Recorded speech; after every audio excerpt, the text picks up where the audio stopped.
La orden se oyó completa, la copia escrita no, y una unidad entró al bosque por donde no debía. 2 de noviembre de 1944, bosque de Hurtgen, al sur de Aquisgrán. El primer ejército estadounidense ya combatía contra el borde del West Wall. Pero aquello ya no era la guerra del verano. No había avance abierto, no había visión larga, no había margen limpio, había barro, pinos cerrados, caminos estrechos, cruces dudosos, pendientes incómodas. En Hurtgen, una orden no tenía que perderse para causar un desastre. Bastaba con que llegara cambiada. Eso empezó a ocurrir aquella mañana. Una orden degradada desvió a una unidad. Una advertencia mal conservada la empujó hacia una entrada peor. Y en ese bosque, la radio podía volverse más peligrosa cuando no fallaba del todo. La campaña en el oeste ya no avanzaba con la velocidad del verano. Ahora todo era más lento, más ciego, más costoso. En Hurtgen no bastaba con saber a dónde ir. Había que saber por dónde llegar. Un desvío pequeño podía meter a una unidad en una vaguada batida. Un cruce mal entendido podía abrirla al fuego de morteros. Una aproximación casi correcta seguía siendo peligrosa si la cobertura prevista ya no estaba allí. Por eso la radio era tan necesaria. Y por eso mismo también era tan peligrosa cuando seguía viva, pero incompleta. No siempre callaba. A veces seguía funcionando, pero mal, los árboles debilitaban la señal. La humedad castigaba a los equipos. Las baterías duraban menos. Las voces llegaban con ruido, con cortes, con sílabas comidas, con referencias partidas. En uno de esos puestos trabajaba un operador de la red del sector. No era un hombre visible. No avanzaba en primera línea. No aparecía en los resúmenes del mando. Su trabajo era otro: escuchar, copiar, pedir repetición, confirmar, reenviar. Pasaba la mañana inclinado sobre una mesa improvisada, auricular pegado a la cabeza. Lápiz corto entre los dedos, hojas húmedas, abreviaturas rápidas, horas escritas deprisa, y la costumbre de inclinar el cuerpo cuando la señal caía, como si así pudiera sacar del ruido la palabra que faltaba. Su problema no era solo oír, era decidir cuándo había oído lo suficiente. Ahí estaba el riesgo real. En combate, esperar una confirmación perfecta podía retrasar una orden. Aceptar una frase incompleta podía deformarla. Toda la red vivía dentro de esa contradicción. La doctrina pedía precisión. La situación imponía rapidez. En Hurtgen casi nunca había tiempo para las dos cosas, y él lo sabía. Sabía que una demora podía frenar un movimiento, pero también sabía que una frase incompleta podía abrir el bosque al enemigo. Durante la mañana del 2 de noviembre, el tráfico fue creciendo. Llegaron avisos de fuego sobre caminos, consultas sobre posiciones, correcciones de ruta, peticiones de apoyo, llamadas urgentes desde varios puntos al mismo tiempo. Pero la red seguía viva, pero empezaba a quedarse corta, y eso era peor que un silencio total. Cuando la radio callaba, todos sabían que había un problema. Cuando seguía hablando con claridad incompleta, el peligro podía pasar por normal. En medio de esa presión llegó una orden para una unidad de infantería que debía desplazarse por el bosque y reforzar un punto de apoyo. La instrucción no era larga, y por eso dependía de cada palabra. Indicaba el objetivo, indicaba la ruta, y añadía una advertencia sobre un tramo especialmente expuesto al fuego alemán. El operador escuchó la transmisión, la oyó con interferencias, pero la oyó.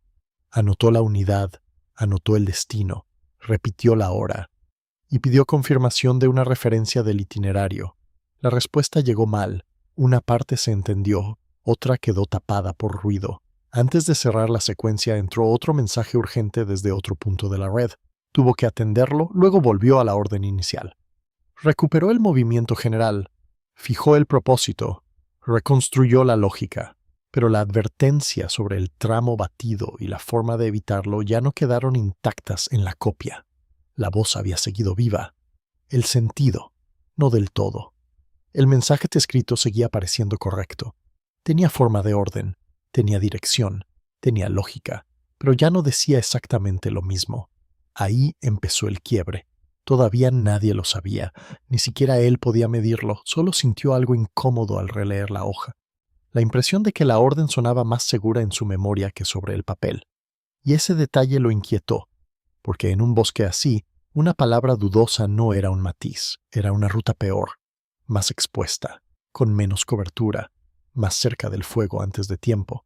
Pidió otra confirmación. La red estaba saturada, llegó otra llamada. Después otra, la verificación quedó retrasada. Y el mensaje siguió adelante. Ese fue el verdadero problema. No parecía absurdo, no parecía roto. No parecía peligroso. Parecía bastante claro como para obedecerlo, y ese era el engaño. La unidad recibió la orden y empezó a moverse. Lo hizo en columna, con carga completa, con el barro pegado a las botas, con el bosque cerrando la vista a pocos metros. Los primeros minutos no revelaron nada. En un terreno así, varios caminos podían parecer correctos al comienzo. La orden parecía buena. El bosque también. La diferencia la parecía después. Primero surgió una duda menor. Una referencia del terreno no coincidía del todo. Luego apareció otra. Un borde del bosque no estaba donde debía. Después faltó algo peor. La cobertura implícita en la orden original no apareció. La unidad seguía avanzando porque el mensaje todavía conservaba sentido general. Aún estaban a tiempo de corregir, pero ya no por mucho. Cuando la duda todavía podía corregirse, llegó el fuego. No cayó sobre hombres ya desplegados. Alcanzó a una columna que todavía trataba de orientarse. Ráfagas desde un borde inesperado. Disparos que obligaron a buscar abrigo antes del punto previsto. Intentos de desplegarse entre barro, árboles apretados y pendientes incómodas. La formación perdió cohesión demasiado pronto. Algunos buscaron cobertura donde casi no la había. Otros intentaron localizar el origen del fuego sin una referencia clara. El apoyo esperado no encajaba con aquella ruta. El avance dejó de ser una progresión controlada. Se convirtió en una reacción bajo presión. Lo que debía ser un movimiento de enlace empezaba a romperse antes de llegar. En el puesto de radio, el operador no vio esa escena. La escuchó nacer. Primero llegaron consultas tensas sobre posición. Luego una referencia a fuego inesperado en el acceso. Después, la mención de una unidad situada donde no debía estar todavía. Más tarde, una petición urgente de aclaración de ruta. Entonces buscó su hoja. La releyó, luego volvió a leerla. La orden seguía pareciendo formalmente correcta. Y eso era lo más grave. No estaba rota de manera evidente. Estaba incompleta justo en lo decisivo. Ese fue el momento en que entendió la diferencia entre haber oído una orden y haber conservado su sentido. Pidió nueva confirmación. Insistió en la referencia omitida. Esta vez la respuesta llegó mejor. Y confirmó lo peor. La orden oral había incluido una vía de aproximación más precisa y una advertencia más firme sobre el sector batido. La copia retransmitida había conservado el objetivo, pero no había conservado con la misma claridad la forma segura de alcanzarlo. Para entonces, la unidad ya estaba comprometida. La corrección no podía evitar el primer contacto, solo podía limitar lo que viniera después. A partir de ahí, el puesto dejó de transmitir una simple orden. Empezó a corregir una realidad en marcha. Se enviaron rectificaciones, se intentó reorientar apoyos, se advirtió a otros escalones. Se pidió confirmar caminos y cruces con más cuidado. Pero la misma red que debía corregir el error seguía saturada, y el mismo bosque que había amplificado la confusión seguía dificultando cada ajuste. Mientras tanto, sobre el terreno, la unidad afectada pagaba el costo de aquella pérdida de precisión. El despliegue se había producido demasiado pronto, y en peor lugar. La evacuación de heridos se volvió más difícil, la reorganización tardó más. La pérdida de orientación aumentó la exposición. Lo que debía ser un movimiento de enlace acabó convertido en una lucha por sostenerse, corregir y salir de una posición más peligrosa de la prevista. Eso fue lo que dio peso a aquel episodio. No la espectacularidad, sino la secuencia.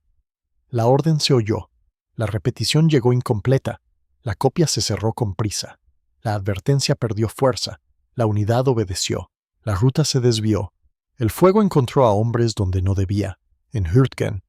Eso bastaba. El terreno hacía el resto. El barro frenaba, los árboles se escondían, los barrancos desordenaban, los caminos obligaban. Por eso un fallo de transmisión no era un detalle técnico, era una vulnerabilidad del combate. La presión del sistema agravaba ese riesgo. Los procedimientos exigían comprobación. La situación empujaba a abreviar. Los mandos necesitaban velocidad. Los operadores necesitaban claridad. Muy pocas veces tenían ambas cosas. Ese conflicto no pertenecía a un solo hombre.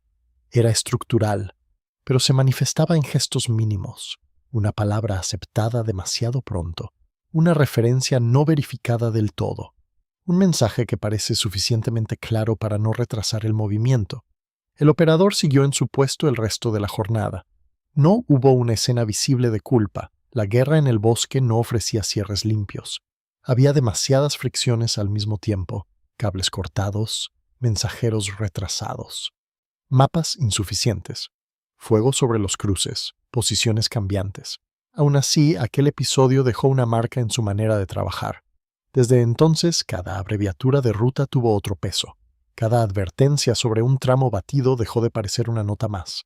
Cada confirmación incompleta se volvió sospechosa, no porque creyera posible eliminar del todo el error, sino porque ya había visto lo que una diferencia mínima podía producir sobre hombres concretos en un camino concreto. Los informes posteriores sobre Hurtgen se concentraron en cuestiones mayores: la dureza del terreno, la resistencia alemana, el costo de tomar y sostener posiciones pequeñas, la dificultad del relevo y del abastecimiento. Dentro de ese cuadro, los problemas de comunicación aparecieron como un factor más, y lo eran. Pero para la unidad que avanzó con una orden degradada, no fueron un detalle secundario. Fueron parte de la razón por la que el combate se volvió más duro de lo previsto. La figura del operador no quedó unida a una memoria amplia. Pertenecía a esa clase de especialistas cuya importancia solo se vuelve visible cuando algo se desvía. No sostuvo una posición con un arma, no dirigió una carga, no decidió la operación general, pero en la mañana del 2 de noviembre de 1944, su auricular, su lápiz y su hoja húmeda participaron en el destino inmediato de una unidad de infantería. Esa es una de las formas menos visibles de la guerra terrestre. Las batallas no se alteran solo en los puestos de mando o en la línea de fuego. También se alteran en el paso incierto que convierte una voz en texto. Si ese paso pierde una advertencia, una ruta o un matiz de seguridad, el terreno se encarga de darle consecuencias. Por eso el episodio dejó una lección sobria. La radio no falla solo cuando calla. También falla cuando parece suficiente. Y en el bosque de Hurtgen, aquella mañana de noviembre, no hizo falta perder la orden. Bastó con cambiarla. Si quieres más historias olvidadas de la Segunda Guerra Mundial, suscríbete al canal.